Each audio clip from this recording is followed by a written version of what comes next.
as you can see, we are in my bathroom. I've got my little makeup headband on. Don't mind the hair, it's a hot mess. Today's hair wash day. If you know, you know. But today is Sunday, and Friday we released our video on us moving, and I'm super excited about that. I loved reading all the feedback, and I know y'all are gonna see this video way after the fact because building up videos for my channel so y'all can binge, because we all love to binge. But with releasing that video, there were some questions about my current job situation, because a lot of people know that I was going to college and I graduated from college to be a teacher. So I wanted to give kind of an update on that, and I feel like this kind of topic, it's really important to me, and there's a lot that's going into this, so I felt you deserved a video doing that. I was just sitting on my couch thinking about it, if I'm being honest. I was gonna do it where y'all could see some animals while I was talking about it, but I really want to do this video now because I have a lot to say about this, and I kind of want to put that chapter of my life behind me so I can move on to the next one, and you'll understand in a minute. But I'm just going to do my makeup for fun, and I'm going to talk about everything there is about my journey with teaching. So let's get right into it. So I know a lot of you don't love makeup. You're here for animals. I know that. But I feel like this is a very serious video for me. Very emotional for me. So if I cry, just know it's because there's a lot of emotion behind it. But I didn't feel like I could do a video with the animals in the background because I like the animals to be the focus of a video. And I think that this is a really important topic for me, and that I kind of want to spread awareness to people, and so people can kind of know where I'm at.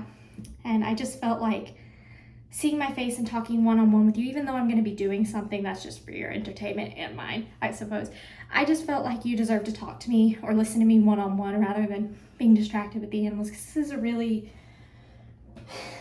hefty topic. So let's talk about my education a little bit. So upon graduating from high school, I went to Blinn College in in College Station for 2 years, which is essentially like, it's a community college, but it is a prep school for A&M. So it's very hardcore. I immediately decided I want to be a teacher. I've always known I've wanted to do that. I love teaching. You can probably tell in the way I talk to children and animals that I definitely talk like a teacher. And so I immediately knew that's what I want to do. I had a lot of bouts with anxiety starting in my freshman year and lots of doubt, and that's a video for another time. But I finally made it through my time at Blinn, had great professors that helped me get through it, and I was accepted in 2020, right when COVID hit, to A&M. And that was really difficult, but again, video for another time. So I got into A&M, and I met Ellie in November, and I started at A&M that August. So he's been with me since the A&M journey. And that first semester, 2020, was difficult because of COVID, but it was great. You know, I was very happy with what I was doing. I got a 4.0 that semester of GPAs and doing great. That semester was like a semester you kind of do education classes, but basics. So then the next spring semester, again, another basics semester. Then I go into that next fall semester, so the fall of 2021, and I do what's called junior methods, which meant that I was in the classroom in an elementary school 1 day a week. And I did that with second graders, which I thought was going to be my ideal grade. I had a pretty good time. You know, I didn't feel real confident as I had in high school in my classes there, but that was all right. I was learning. I was in a completely different area, and I was with a teacher I didn't know at first. So I'm sorry, I'm like looking for makeup at the same time because I realized I wasn't doing anything. And so I completed that semester, you know, did great, did everything. Then that spring semester, so the spring of 2022, I did senior methods, which is very difficult. I was in the classroom all day, Monday and Tuesday, with fourth graders. That one took me for a spin, but I loved my fourth graders. And then I had a day off Wednesday and Friday, and Thursday I was in classes from 8 o'clock to 5 o'clock. So you can imagine that's very difficult, and had homework and all kinds of assignments, all kinds of things. that semester is when things took a turn for me. I started to, I'm not going to say lose interest in the profession, but I started to see things that were not agreeing with me in the profession. And it was really bringing me down. I didn't feel like with what I was being given, I was going to be able to be as great of a teacher as I want to be, because I try to do things in excellence and be a perfectionist, and that also often brings me down. But it was really hard, and I'm not going to say I was depressed, but I was really, really down that spring semester. I called Ellie crying lots of nights. I was miserable. So then I finished that semester, again, did great, 4.0 GPA, you know, all the things, all A's, which then starts my student teaching semester, which was for the fall of 22. In early June, I found out that I was getting placed with kindergarten, which I was also like, no. I was getting placed with kindergarten in a very good school district in our area, right by my house, an 8-minute drive. And so I was excited, but I was nervous. And I can't talk a lot about my experience in student teaching because there's FERPA violations and FERPA rules, so you can't really talk about those things because it's confident. It's like a confidentiality agreement. It's like HIPAA is in the medical community and FERPA is for the education community. So I had an awesome veteran teacher. Love her so much. She was so amazing and so great to me, made me feel so welcome. I learned so much from her. I still talk to her. She's great, love her. But my student teaching experience was difficult. I was miserable, and I was miserable because I was doing something that I was not passionate about anymore. I felt like through that experience that I was not able to be the teacher that I wanted to be. And that is not because of my mentor teacher who I was working with. It was not because of the kids. It was because of the state of education. And I'm sure lots of you have heard that teachers are leaving education left and right. And that's true. They are. And there's reasons for that. And I might dabble into that. I'm not sure what I'm fully going to talk about yet because I don't want to put down anybody that wants to become a teacher. I just want to tell you about my experience and where I'm at. Through this experience, as the months went on, I was in a placement for 70 days with these kindergartners. I loved my kids. Love my kids so much. I actually saw them on my birthday. I went and subbed for my teacher, and I got to see them after like 2 months of not seeing them, and so it was really great. Learned a lot, and I love teaching, don't get me wrong. Let me preface everything you're going to hear coming forward with, I still love teaching so much, and I want to teach in some faucet, whatever it is. I want to still teach, and if I end up teaching on these videos and you learn something, then hey, that's teaching, right? But I learned through that experience that teaching in a public school setting is not going to be my journey. And this is a really hard thing to say because my dream was to always be a teacher. Since I was little, I used to play school with my siblings, and it's always been my dream. And I tried to make it a positive outlook, but what I learned is that I'm a great teacher. I know I'm a great teacher. How I did in student teaching proves that to me. I cannot handle what it does to my mental health. I already have anxiety. I already have that working against me. I'm already on antidepressants for that. And I became a shell of a person those 4 months. That's probably why you didn't see me on a lot of videos, because I would come home from work and sit down on the couch and just be a shell of a person. It took a toll on my relationships with everybody. You know, nobody understood fully what I was going through, and because not only was I realizing that I was going to lose something that I loved so much, it was just also very hard. There were some things that went on in that school that I'm not allowed to talk about, and I won't talk about, that were just really difficult and made my days very, very hard, and my mentor teacher's days very hard. It was a very tough experience. Wouldn't trade it for the world. I have a lot of knowledge now of wisdom and how the education community works and all of those things, but it was very difficult. And I know if there's any teachers watching, they'll understand what I'm talking about without me even saying anything. But that said, I took everything home. And that's the last thing you want to do. And so I didn't like who I was. I was doing something that I was miserable doing, that I loved, but at the same breath I hated, because I hated who it was making me. And so I'm choosing me, and I'm choosing my family and my loved ones. And so I'm not going to teach anymore. Taking on this bigger role of the sanctuary also means that it would be difficult for me to teach. But I've made the decision, and I've talked about it with multiple people, that I'm not going to do it. I'm just not going to, and that's my decision, and that's okay. But I want to be the best teacher that I can be, and I don't feel like with the current state of education that I can be. I want to do things that just not able to for many different reasons. But when people ask me the main reason of why aren't you teaching anymore, it's really the main reason is because of the mental health toll that it took on me. And in this day and age with your job, you have to like what you're doing. You have to love what you're doing. It can be hard some days, but you still have to love what you're doing. And when you hate what you're doing, you're going to be miserable. And teaching is a lot of times, people will say the good has to outweigh the bad. Well, I can tell you that I got to the point during my student teaching semester that the good did not outweigh the bad at all.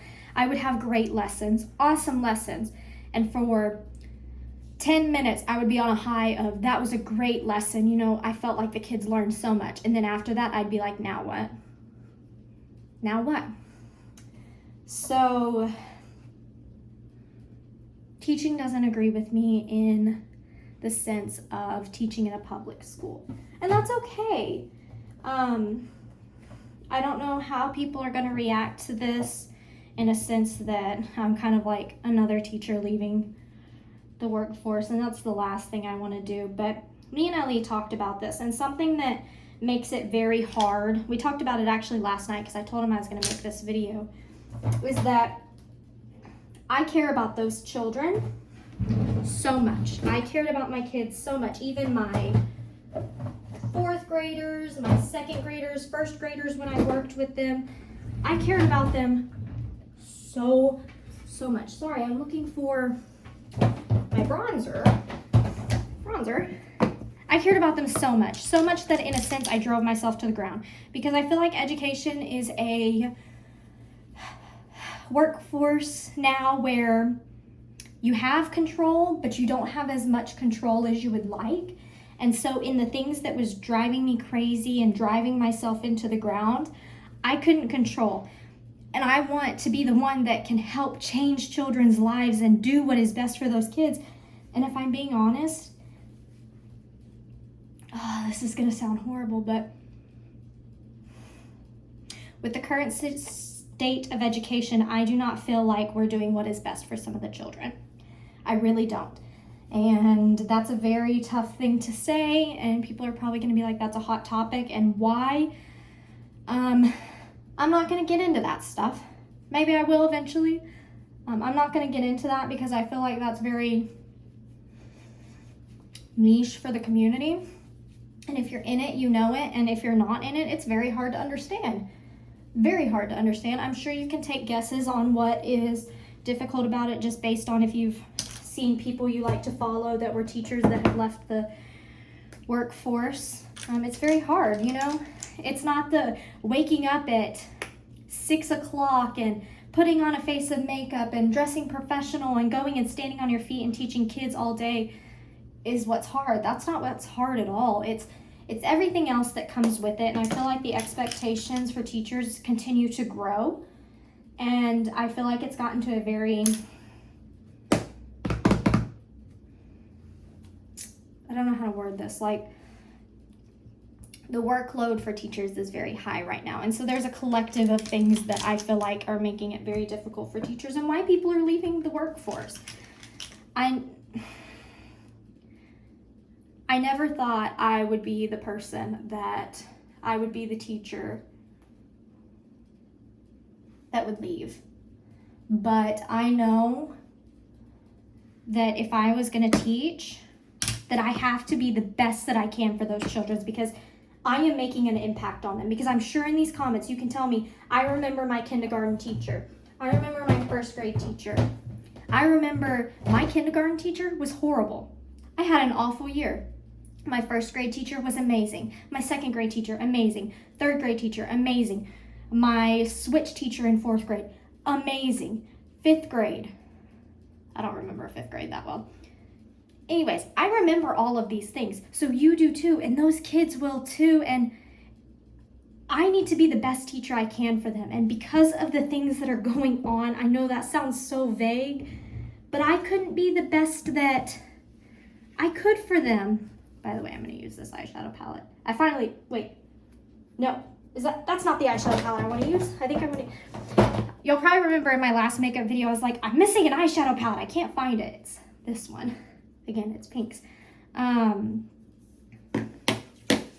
have to be the best that I can for them, and I can't do that right now. So I'm choosing not to teach, and that's incredibly difficult for me because it's like something that I dreamed about for so long, and then now here I am when I can have it. I'm a certified teacher, by the way. I'm certified pre-K through 6th grade. I graduated in December, so I could teach. I could, but I can't. And it's heartbreaking. It really is, because I don't want to cry because I've got makeup on.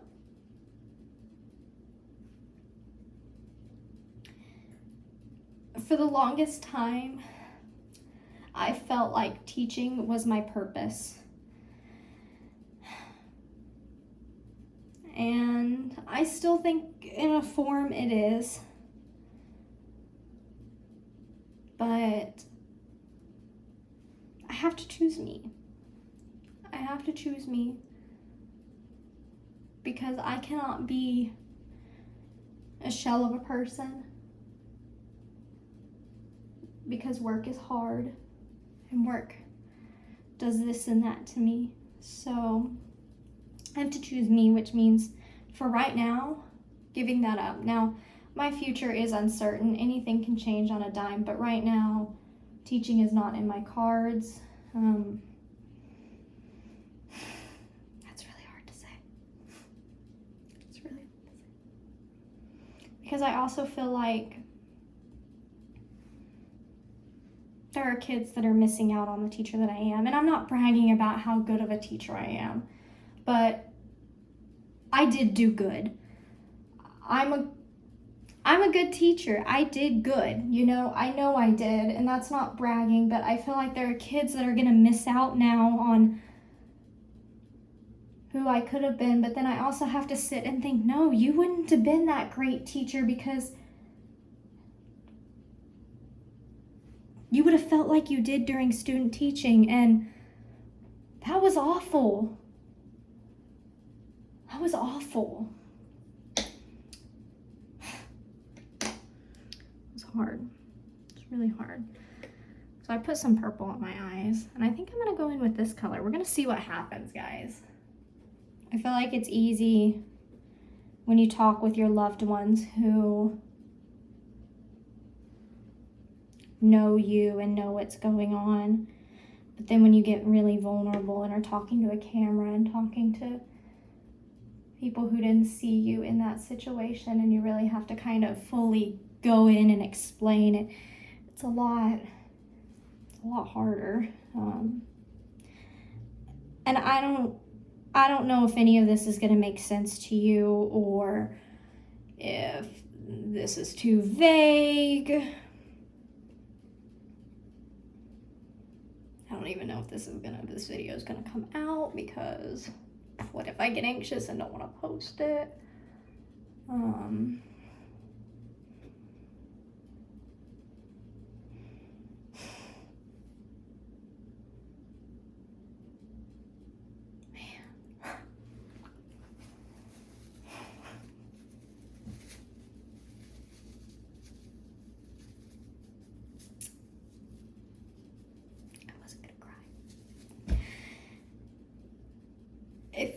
I'm almost like in mourning a loss. And I know that sounds crazy because I'm choosing to do this, to not teach, but I'm not choosing to teach because I don't want to do it. Because I would. But it made me a person that I didn't know. And I can't do that. I'm very blessed that I have people around me that are supporting me and that have told me that they will help me get through this and that I do not have to teach if I cannot do it. Very blessed that I have other opportunities. Again, very happy that, I'm going to be able to take on a full-time role at the sanctuary. That's great. And because I'm not teaching, I am able to do that. But I think I'm still allowed to feel sad about this. I don't want to sway away anybody that wants to get into education, because as I talk about this, my sister Rika, she's a junior in high school, and she's in the same Ready, Set, Teach program that I was in, and she's working with pre-Ks, and she wants to be a teacher. That's great. She's seen everything that I went through, and she still wants to do it. So, I don't want to dissuade anybody from ever wanting to do this, because it can be a great thing, but it is what you make of it and how you can handle it, and I can't handle it. I can't. It doesn't agree with me, and I've come to terms with that, and that's okay, but it still is very, very difficult sometimes. It is. Sorry, I know that's loud. I'm looking for my setting spray. There it is. I'm dropping things. It's still very hard. It's very hard to have your life pictured one way for so many years, and then in a span of a year, that plan completely changes. And I do think this is all going to be for the better, but that does not mean that this is not hard, and don't get me wrong, I still gave my all to those kids. I gave them everything I had because I made a commitment. I made a commitment when I signed up for the education program and once I was in my junior, senior, and student teaching semesters, I made a commitment that any kid that I was going to work with deserved the best me. And so that's what I gave them, but it also cost a part of me in turn. And, now that I have the choice on what I want to do and who I'm going to be, I have to choose me. And I know y'all understand that. And this isn't me trying to make some, defense video on why I'm not teaching or anything like that. It's solely, I want you to understand where I'm coming from. And I know y'all will support that, and that's why I'm really happy to have y'all in my life, because not only do I have all of my family around to support me, but I have y'all too. And I know I know that y'all will understand. This is way too bright. I was gonna layer it. I don't think this lip matches. Let me get some toilet paper and change it. But yeah, I'm sorry if none of that makes sense. I was just kind of rambling. There's not anything good I can really say to make it make sense, other than you would have had to see me and experience it with me to understand. There's just things that I won't talk about just because I don't feel like it will do any good to talk about it, and I don't want to be negative about education just because I had not the best experience and now I'm going a different way. So I don't necessarily want to put all of that out there. I kind of want to try this. Look at how red it is. Ooh, maybe it'll... Ooh! it's not like what I thought it was. So maybe I can do that, and then, ready for this? This is a lip glaze or a oil. It's an oil. Oh, I like that. It's better. Okay, clean up time while I'm still talking. This is the look. This is the eye look. I've never done purple on my eyes before. I kind of really like it. I need to go buy more lipstick. Oh, bad lighting. Oh, ooh. Ah, bad lighting. Oh, what do I do? Oh no. Oh no. So sad. Bad lighting now. Oh no. There we go. But yeah, you know, if y'all let me know what you want to see. If you have any questions, I'd be glad to answer. I hope you have a great day. Thanks for watching.